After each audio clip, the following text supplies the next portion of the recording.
नमस्कार, आदाब, good morning. दोस्तों आइए करें तैयारी जीत की।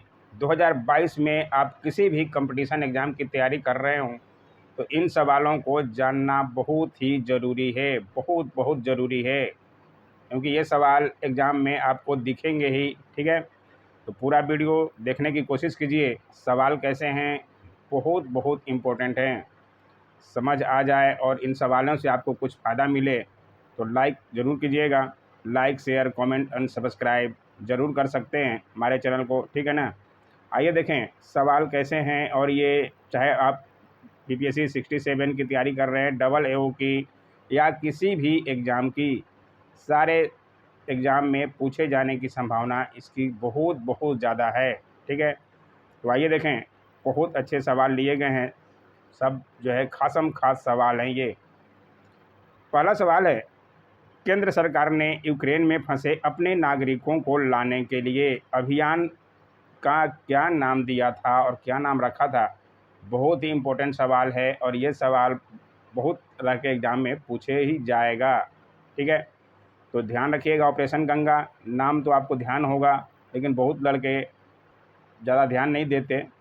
ठीक है, तो आपको ध्यान जरूर रखना है ऑपरेशन गंगा। ठीक है, संयुक्त राष्ट्र में भारत की नई अस्थायी प्रतिनिधि कौन नियुक्त हुई है।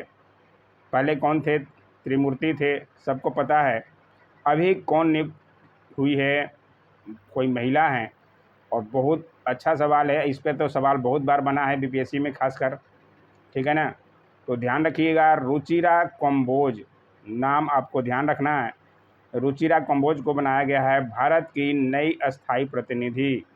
और बहुत ही इम्पोर्टेंट सवाल है, वीवीआई सवाल है, सारे ही वीवीआई सवाल हैं। ठीक है, पूरा वीडियो देख लीजिए, आपके कॉन्फिडेंस में चार चांद लग जाएगा दोस्तों। राज्य में जातीय जनगणना करवाने का फैसला लेने वाला देश का दूसरा राज्य कौन बना है। ये तो खासकर बिहार के एग्ज़ाम के लिए ज़्यादा इम्पोर्टेंट है, लेकिन वैसे सभी तरह के एग्ज़ाम के लिए इम्पोर्टेंट ही है, क्योंकि देश में जातीय जनगणना करवाने का फैसला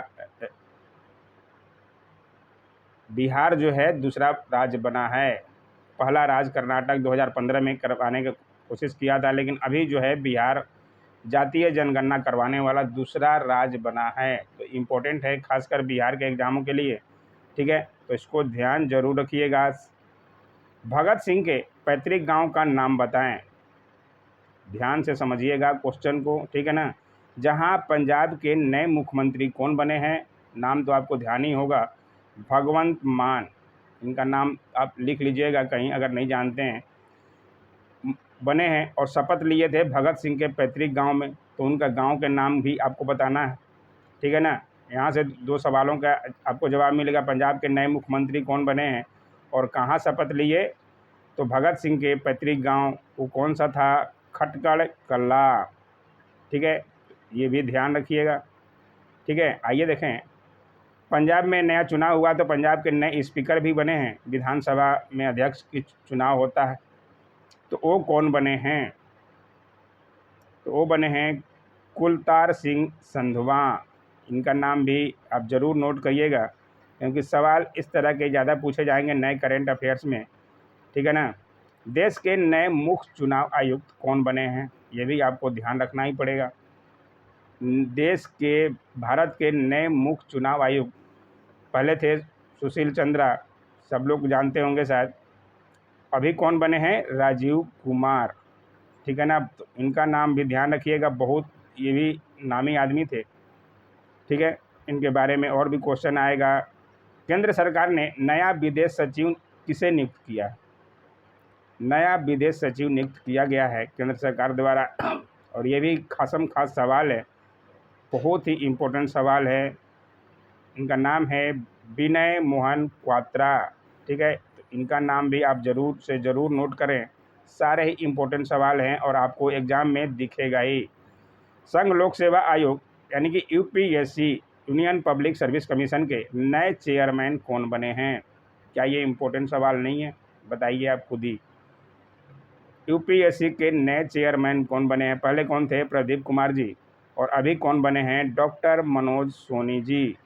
ठीक है, तो आपको ध्यान तो रखना ही पड़ेगा। ठीक है ना। केंद्र सरकार ने ये देखिए, राजीव कुमार की जगह नीति आयोग का नया उपाध्यक्ष किसे नियुक्त किया है। राजीव कुमार पहले नीति आयोग के उपाध्यक्ष थे। अध्यक्ष तो प्रधानमंत्री होते हैं नीति आयोग के, ठीक है ना।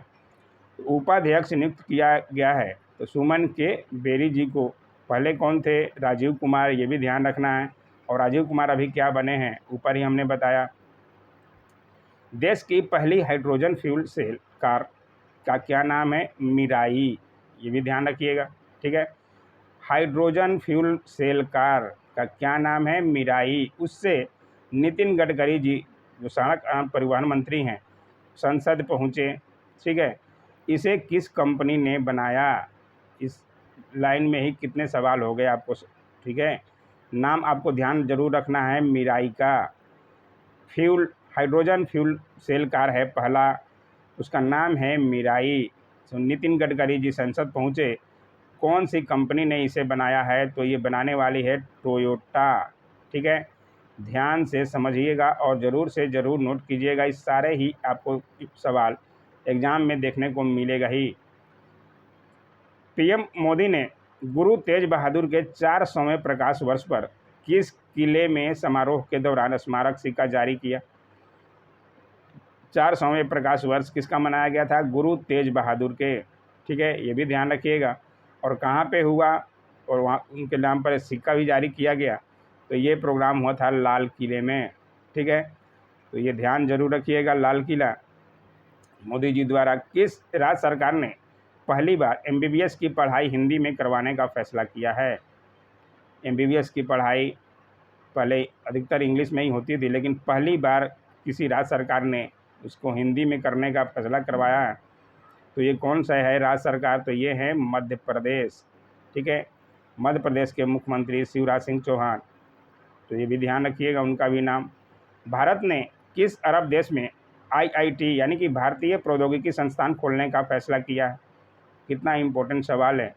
आईआईटी का नाम सुनते ही आप समझ सकते हैं कितनी ऊंच संस्था है। और ये किसी अरब देश में भारत ने खोलने का फैसला किया है, तो ये इम्पोर्टेंट हो ही जाता है। तो ये किया है संयुक्त अरब अमीरात में, ठीक है। नहीं जानते हैं आप ज़रूर से ज़रूर नोट कर लीजिएगा, बहुत फ़ायदा मिलेगा दोस्तों, ठीक है ना। लाइक शेयर कमेंट और सब्सक्राइब ज़रूर कर लीजिएगा। हर तरह के कंटेंट इस पे आते रहते हैं हमारे चैनलों पर। आंध्र प्रदेश में 13 नए ज़िले अप्रैल 2022 में अस्तित्व में आए, ठीक है। तो अब कुल कितने ज़िले हो गए हैं? 13 जुड़ गया, तो अब कितने ज़िले हो गए हैं? पहले भी 13 थे और अब 13 और जुड़ गए हैं, तो कितने ज़िले हो गए? 26 ज़िले, ठीक है ना। तो ये ध्यान रखिएगा, पहले कितने थे ये भी सवाल हो सकता है। और अभी कितने जुड़े हैं? 13, और टोटल कितने हो गए हैं? 26, ठीक है। पीएम नरेंद्र मोदी वर्ष 2022 में पहली विदेश यात्रा के दौरान किन देशों में गए, बताइए। तो पहली विदेश यात्रा के दौरान वो जर्मनी भी गए थे, डेनमार्क भी गए थे, फ्रांस भी गए थे। इसके अनुसार आंसर जो है आपका उपरोक्त सभी हो जाएगा, ठीक है। तो ये ध्यान जरूर रखिएगा। त्रिपुरा के नए मुख्यमंत्री कौन बने हैं? अभी हाल ही में बने हैं त्रिपुरा के भी नए मुख्यमंत्री। पंजाब के भी बने हैं, तो पंजाब का आपको बता दिया गया, भगवंत मान। और त्रिपुरा के नए मुख्यमंत्री कौन बने हैं? तो इसमें से बने हैं मनिक साहा जी, ठीक है ना। तो इनको भी ध्यान जरूर रखिएगा, सवाल आपको दिख जाए तो गलती मत कीजिएगा। चीन लद्दाख में किस झील पर दूसरा ब्रिज बन रहा है, जिस पर भारत ने कहा कि यह निर्माण चीनी कब्जे वाले इलाके में है?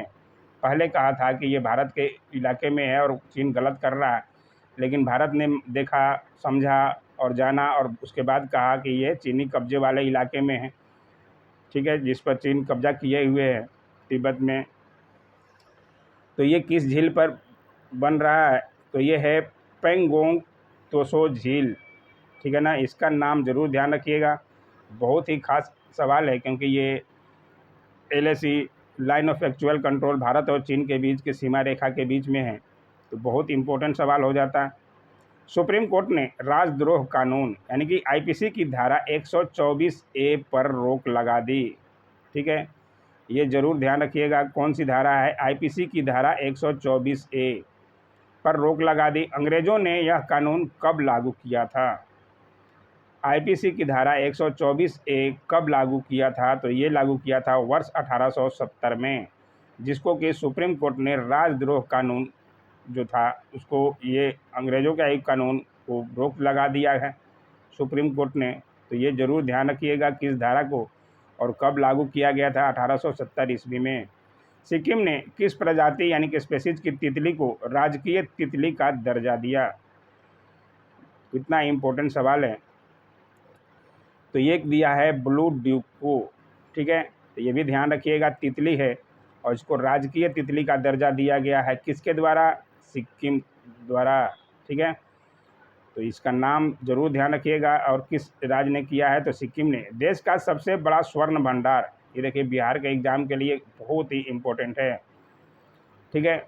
सबसे बड़ा स्वर्ण भंडार बिहार के किस जिले में मिला, जिसकी विस्तृत खोज की अनुमति राज्य सरकार ने दी है? बहुत ही न्यूज़ में छाया हुआ था और ये सवाल तो खासकर बनने की संभावना ज़्यादा है, ठीक है। VVI दम कर लीजिए। तो ये है जमुई ज़िले में, ठीक है। तो इसका ज़रूर से ज़रूर आप नोट कीजिएगा, खासकर अगर आप BPSC का एग्ज़ाम दे रहे हैं तो। राजीव गांधी हत्याकांड के दोषी कौन थे? इनका नाम भी आप ज़रूर ध्यान रखिएगा क्योंकि अभी न्यूज़ में छाए हुए हैं तो ये इम्पोर्टेंट हो जाते हैं। इनका नाम AG पेरारिवललन, इनका नाम आप जरूर नोट कीजिएगा। को सुप्रीम कोर्ट ने संविधान के किस अनुच्छेद का प्रयोग करते हुए रिहा कर दिया है? इनको रिहा कर दिया गया किस अनुच्छेद के द्वारा? तो अनुच्छेद 142 के द्वारा। पूरी बातों को समझिएगा, उनको नोट जरूर कीजिएगा, कौन थे उनके दोषी राजीव गांधी की हत्या करने वाले। केंद्र सरकार ने किस राज्य में स्थित रामगढ़ विषधारी को भारत के 52वें बाघ अभयारण्य के रूप में अधिसूचित किया है? भारत में कितने बाघ अभयारण्य हो गए? तो 52, ठीक है ना। और किस राज्य में स्थित है ये और क्या नाम है? राजस्थान में स्थित रामगढ़ विषधारी, ठीक है ना। तो इसको ध्यान जरूर रखिएगा। और कितने नंबर पे है? 52वें बाघ अभयारण्य। तो इस सारी बातों को ध्यान रखना पड़ेगा और इसमें का आंसर जो है राजस्थान में है स्थित। नाम भी नोट कर लीजिएगा, ठीक है। प्रेस काउंसिल ऑफ इंडिया यानी कि PCI की पहली महिला अध्यक्ष कौन बनी हैं? पहली जहाँ भी रहे वो इम्पोर्टेंट हो जाता है।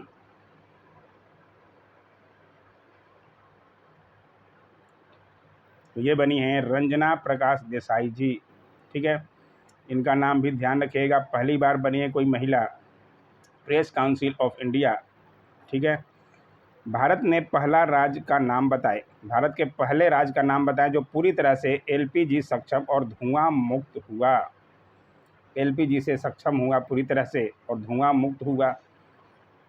तो राज्य इम्पोर्टेंट हो जाता है। कौन सा राज्य बना है? तो ये बना है हिमाचल प्रदेश, ठीक है। ध्यान से समझ लीजिएगा और नोट जरूर कीजिएगा, सारे ही आपको एग्जाम में ये सब सवाल दिखेंगे ही। भारत ने किस पड़ोसी देश में 99 ऑयल टैंक बनाने का फैसला किया है? तो ये भी बहुत अच्छा और इजी सवाल है।